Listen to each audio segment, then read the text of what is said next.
Amblasnya bumi di belahan timur yang pertama, terjadi gempa besar.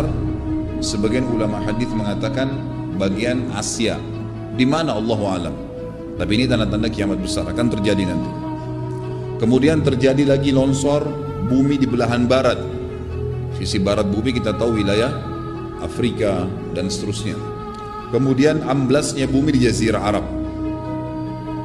Ini yang dimaksud dengan amblasnya bumi, artinya longsor yang besar, yang sulit lagi untuk ditimbun, udah nggak bisa ditimbun, nggak bisa diperbaikin. Kalau di situ ada kota, ada kampung, pasti hancur udah.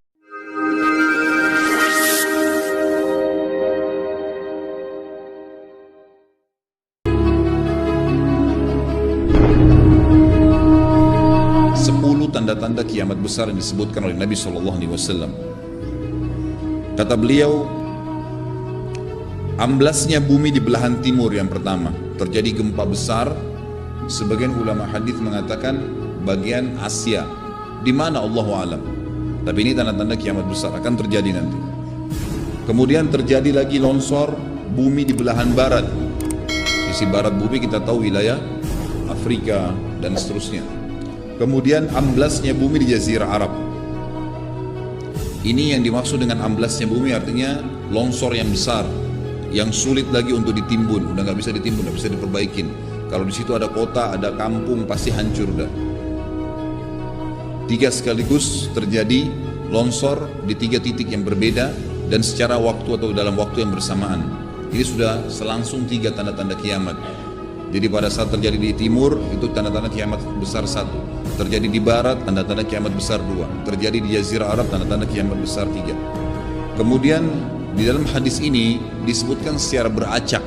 Nanti sebentar setelah saya terjemahkan hadis ini, saya akan sebutkan urutannya. Lalu kata Nabi SAW, kabut yang menutupi bumi ini. Urutan yang pertama dari 10 ini adalah keluarnya Dajjal. Ini urutan pertama. Dajjal, jemaah sekalian, adalah diambil dari kata-kata dajjal yang berarti kekacauan. Ciri-ciri Dajjal disebutkan dalam banyak hadis yang sahih adalah mata kanannya yang paling pertama rusak seperti anggur kering.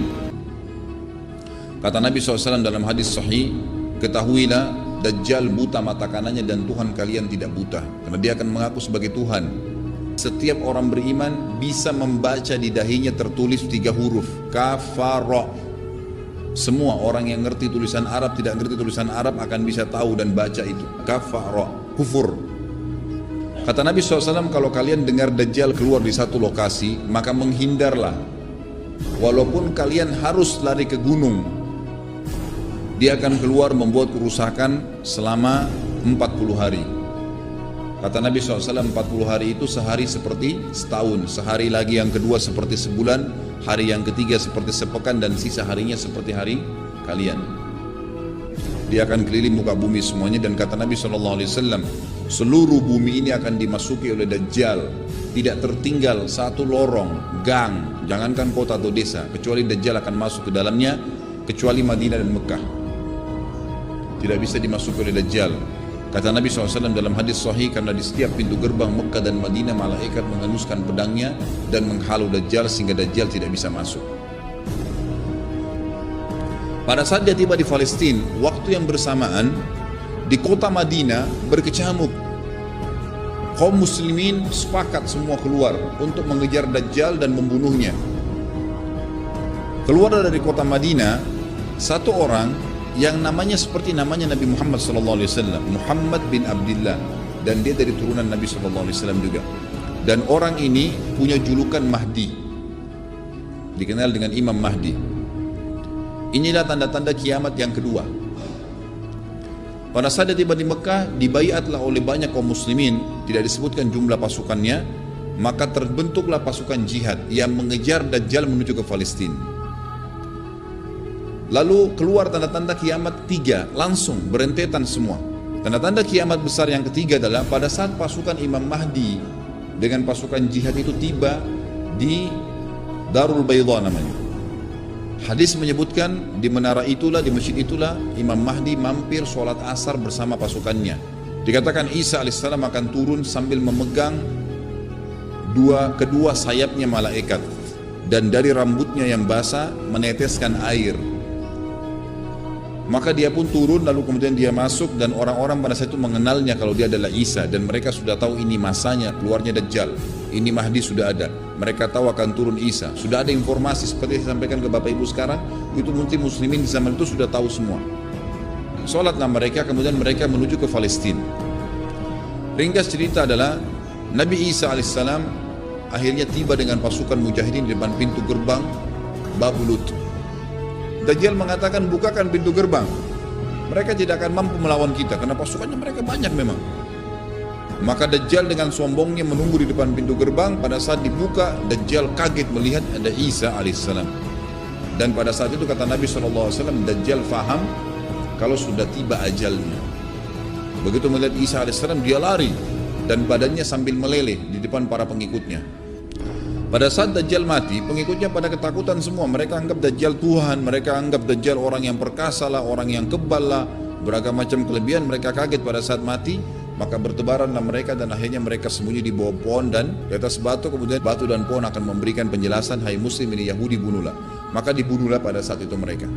Lalu Nabi Isa AS memimpin di muka bumi, dan kata Nabi SAW, pada saat itu Islam, agama Islam yang dibawa oleh Nabi SAW akan masuk ke semua rumah di muka bumi, gak tersisa. Satu dunia ini semuanya Islam. Hadis sahih.